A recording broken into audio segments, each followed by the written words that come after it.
வணக்கம். நான் உங்கள் ஆர்ஆர் கபில் சதீஷ். 20/12/2023 இன்றைய பங்கு சந்தை மற்றும் வணிக செய்திகளை பார்க்கலாம். பங்கு சந்தை செய்திகள் சொல்றதை விட பங்கு சந்தையில் இன்னைக்கு நடந்த ரத்த கலரையை தான் நம்ம பேச வேண்டியது இருக்கு.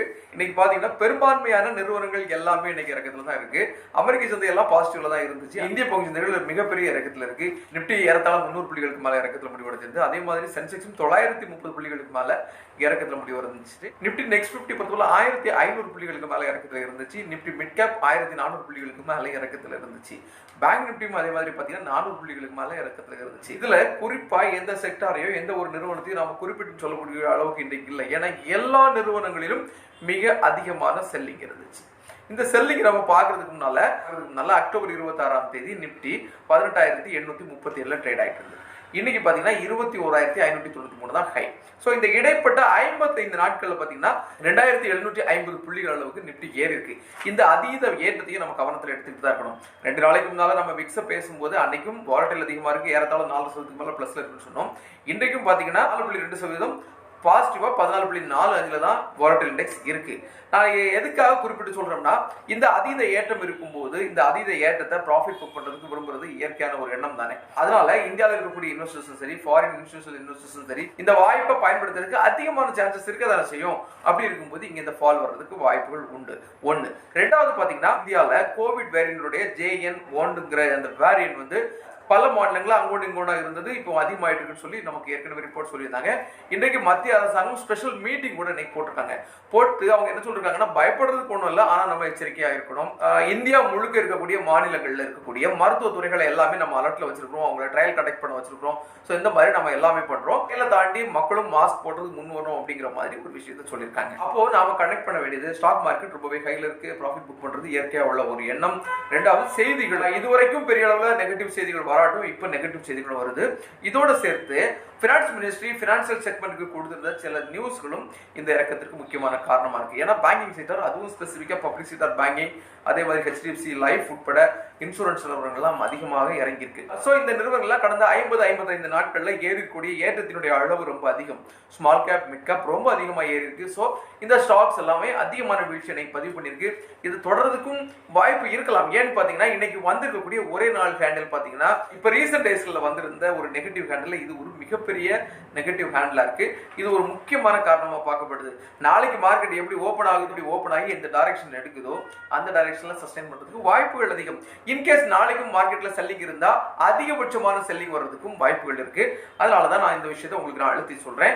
பொதுவாகவே இன்னைக்கு பாத்தீங்கன்னா, குறிப்பிட்டு சொல்லணும்னா 4 நிறுவனங்கள் தான் நிப்டி 50ல பாசிட்டிவ்ல இருந்து. ரிமைனிங் இருக்கக்கூடிய 46 நிறுவனங்களும் செல்லிங் பிரஷர் ரொம்பவே அதிகமா இருந்துச்சு. அதனால டவுன் சைடு வந்துச்சுன்னா கொஞ்சம் அதிகமா இருக்கிறது தான் வாய்ப்புகள் இருக்கு. நீங்க வாங்கின ஸ்டாக் நல்ல ப்ராஃபிட் இருக்கு, உங்களுக்கு ஷார்ட் டைம்ல இந்த பணம் தேவை இருந்துச்சுன்னா, உங்களுக்கு கட்டாயம் அந்த பணம் தேவைன்னா அந்த லாபத்தை பதிவு செய்ய உங்களுக்கு முழுக்க விருப்பம் இருந்தா விட்டு அதை லிக்விடிட்டியா வச்சுக்கிறது நல்லது.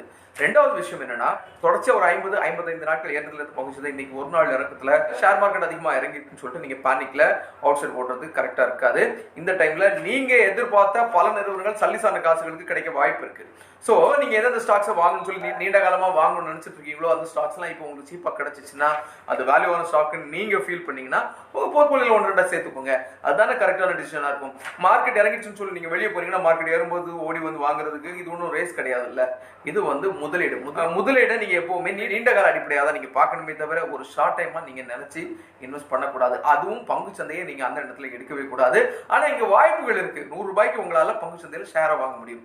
சல்லிசான மார்க்கெட்ல உங்களுக்கு 100 ரூபாய்க்கு நல்ல குவாலிட்டியான ஸ்டாக் இருக்காங்கிறத நீங்க தேடுங்க. அதே மாதிரி 100 ரூபாய்க்கு நல்ல மியூச்சுவல் ஃபண்ட் ஸ்கீம்ஸ் இருக்கு. அந்த ஸ்கீம்ஸ் உங்களுக்கு தோதுவா இருக்கான்னு பாருங்க. உங்களுடைய பினான்சியல் நீட்டை கம்ப்ளீட் பண்றதுக்கு அது பயன்படுமாங்கிறத நீங்க ஆராய்ச்சி பண்ணுங்க. ஆராய்ச்சி பண்ணி அதை உங்க போர்ட்போலியோ சேர்க்க முன்வருங்க.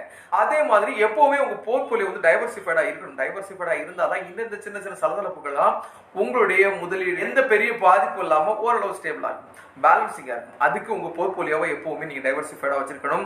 அதிகமான லாபம் கொடுத்த நிறுவனங்களையோ அதிகமான லாபம் கொடுத்த மியூச்சுவல் ஃபண்டுகளையோ நீங்க தேடி போனது இல்ல. அதிகமான லாபம் கொடுத்த நிறுவனமும் அதிகமான லாபம் கொடுத்த மியூச்சுவல் ஃபண்டோ ஃபண்டமெண்டலா நல்லா இருக்காங்கிறத நீங்க ஆராய்ச்சி பண்ணிட்டு உங்க சொந்த முடியல நீங்க எடுத்துக்கோங்க.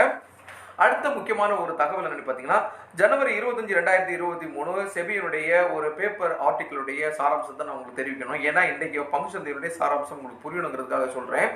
பங்குச்சந்தை ட்ரேடர்கள்ல 10 பேர்ல 9 பேர் F&O ட்ரேட் பண்ணாங்கன்னா அவங்களுடைய மொத்த பணத்தையும் இழந்து வெளியே போறதா தான் செபியினுடைய ஆய்வறிக்கை சொல்லுது. அதே மாதிரி பாத்தீங்கன்னா பங்குச்சந்தை முதலீடுகளை வந்து இப்ப அதாவது தெரியாம ட்ரேட் பண்ணி அவங்களுடைய பணத்தை இழந்து வெளியே போறவங்களுடைய ஆவரேஜ் லாஸ் ஏறத்தாழ 7.5 லட்சம் சொல்லிட்டு செபியினுடைய ஆய்வறிக்கை சொல்லுது. அடுத்து பாத்தீங்கன்னா காசெல்லாம் தாண்டி அடிக்கடி உங்க டிரான்சாக்ஷன் பண்றாங்களா அதனுடைய அரசாங்கத்துக்கு கட்டக்கூடிய டாக்ஸா இருக்கலாம், அதோட சேர்த்து புரோக்கரேஜா இருக்கலாம், இது எல்லாத்தினுடைய அதாவது டிரான்சாக்ஷன் லாஸ் சொல்லுவோம் இல்லையா, ஏறத்தாழ அவங்க லாஸுக்கு மேல 28% அதை உருவாக்கி கொடுத்துருது. இதையும் நீங்க கவனத்தில் எடுத்துக்கணும். இப்படியே லாபம் பார்த்தாலும் அந்த முதலீட்டாளர் பார்க்கக்கூடிய லாபத்துல 15% 50% ஏற்கனவே நாம சொன்ன அரசாங்கத்தினுடைய டாக்ஸா இருக்கலாம், அதே மாதிரி புரோக்கரேஜுக்கும் போயிடும். ஸோ அவேர்னஸ் எல்லாமே செபி பக்கத்துலேருந்து உங்களுக்கு கொடுத்துட்டே தான் இருக்காங்க. நாம படிக்கிறோம் ஆனால் கடந்து போயிடும். இதெல்லாம் நீங்க சிந்திக்கணும். சிந்திச்சு பார்த்து நாம டெய்லி ட்ரேடிங் பண்ணணுமாங்கிறத நீங்க முதல்ல ஆராய்ச்சி பார்க்கணும். ஆராய்ச்சி பார்த்தால் ஏற்கனவே உங்களுக்கு எக்ஸாம்பிள்ஸ் நிறைய இருக்குது. அது அவற்றை எல்லாமே உங்களுக்கு விசிபிளா கொடுத்துருக்காங்க. இப்போ நீங்க எங்க டிமேட் அக்கௌண்ட் ஓப்பன் பண்ணாலும் அந்த டிமேட் அக்கௌண்ட் ஓப்பன் பண்ணக்கூடிய நிறுவனத்தினுடைய முன்பக்க விளம்பரத்துல இது கட்டாயம் இருக்கணுங்கிறது செபியினுடைய ஆய்வறிக்கையினுடைய ரிப்போர்ட். இன்னைக்கு நான் இந்த விஷயத்தை உங்களுக்கு அழுத்தம் திருத்தமா சொல்றதுக்கு முக்கியமான காரணம் என்னன்னு பாத்தீங்கன்னா, டிசிஎஸ் நிறுவனம் ஆர்டிபிஷியல் இன்டெலிஜென்ஸ் அப்ஸ்கில்லிங் ஸ்ட்ராட்டஜிக்காக பார்ட்னர்ஷிப் அமைச்சிருக்காங்க. அமெரிக்காவில் உள்ள NVIDIA நிறுவனத்தோட பார்ட்னர்ஷிப் அமைச்சிருக்காங்க. உங்களுக்கு தெரியும் தற்சமயம் இனி வரக்கூடிய காலங்களிலும் ஆர்டிபிஷியல் இன்டெலிஜென்ஸ் முக்கியத்துவம் ரொம்பவே அதிகம். அதனாலதான் ஒவ்வொரு ஐடி நிறுவனங்களும் சரி இந்த ஆர்டிபிஷியல் இன்டெலிஜென்ஸ் துறையை நோக்கி போறாங்க. இதனால மக்களுடைய வேலை வாய்ப்புகள் பறிபோகுதுங்கிறது உங்களுக்கு தெரியும். போர்டு நிறுவனம் செங்கல்பட்டுக்கு பக்கத்தில் இருக்கக்கூடிய மறைமலை நகர்ல அவங்களுடைய தொழிற்சாலையை வச்சிருந்தாங்க. கடந்த ஆண்டு அவங்க இந்தியாவை விட்டு வெளியே போயிட்டாங்க. இங்கே தற்சமயம் போர்டு கார் நிறுவனத்தினுடைய கார் சேல்ஸ்ல இல்லைங்கிறது உங்களுக்கு தெரியும். இந்த நிறுவனத்தை வாங்க டாடா நிறுவனம், மஹிந்திரா நிறுவனம், JSW நிறுவனம் உட்பட பல நிறுவனங்கள் போட்டிட்டன. இந்த சூழல்ல பாத்தீங்கன்னா போர்டு நிறுவனம் தற்சமயம் நாங்க இதை விற்கிறதுக்கு வாய்ப்பு இல்லை அப்படிங்கிற மாதிரி ஒரு ஸ்டேட்மெண்ட் கொடுத்திருக்காங்க. இதை எதுக்காக நம்ம குறிப்பா சொல்றோம்னா, MG ஆட்டோமொபைல் நிறுவனத்தை JSW நிறுவனத்துடைய திரு சச்சின் சென்டர் பயங்கர போட்டிக்கு பிறகு தான் வாங்கினாங்க. அவங்க நிறைய வாட்டி பேசியிருந்தாங்க. 1.5 மாசம் 2 மாசத்துக்கு முன்னால அவங்க ஏற்கனவே என்ன சொல்லியிருந்தாங்கன்னா, நாங்க எந்த டீலிங்கும் பேசிட்டு இல்லை அப்படின்னு சொன்னாங்க. எதுக்காகன்னு சொன்னா MG நிறுவனத்திடம் இதே ஒரு ரிப்போர்ட் சொன்னாங்க, நாங்க யார் கூடயும் பேசலன்னு சொல்லிட்டு. ஆனா கடைசியில ரொம்பவே ஒரு ஷார்ப்பா ரொம்பவே ஒரு ஷாக்கா சர்ப்ரைஸா JSW நிறுவனம் MG மோட்டார்ஸினுடைய பங்குகள் பெரும்பான்மையான பங்குகளை கைப்பற்றதா ஒரு தகவல் சொன்னாங்க. அதே மாதிரி தான் சச்சின் சென்றால் இந்த நிறுவனத்தை கைப்பற்றதுக்கு பயங்கர போட்டியா இருந்துச்சு. ஆனால் இன்னைக்கு என்ன தகவல்னா போர்டு நிறுவனம் இதை கொடுக்கலன்னு சொல்லியிருக்காங்க. இருந்தாலும் அடுத்து வரக்கூடிய நாட்கள்ல இதனுடைய அதிகாரப்பூர்வ தகவல் கிடைக்கிறதுக்கு வாய்ப்புகள் அதிகமா இருக்கு. அடுத்த செய்தி பாத்தீங்கன்னா, அடானி குழுமம் கிரீன் எனர்ஜில அவங்களுடைய போர்ட்போலியோ எக்ஸ்பாண்ட் பண்றதுக்கு அதிகமான வாய்ப்பு இருக்கிறதா சொல்லியிருக்காங்க. அஸ்ட்ரால் குழுமத்தினுடைய ப்ரொமோட்டர்ஸ் 2.3% அவங்களுடைய ஸ்டேக்க 1000 1500 கோடி அளவுக்கு ஒரு ஷேருக்கு 1889.80 பைசாக்கு விற்க முடிவு செஞ்சிருக்காங்க.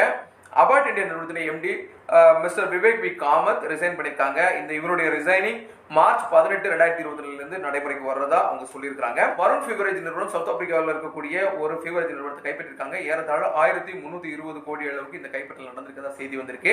அவங்க போர்ட்போலியோ அவங்க இன்க்ரீஸ் பண்ணிட்டு இருக்காங்க.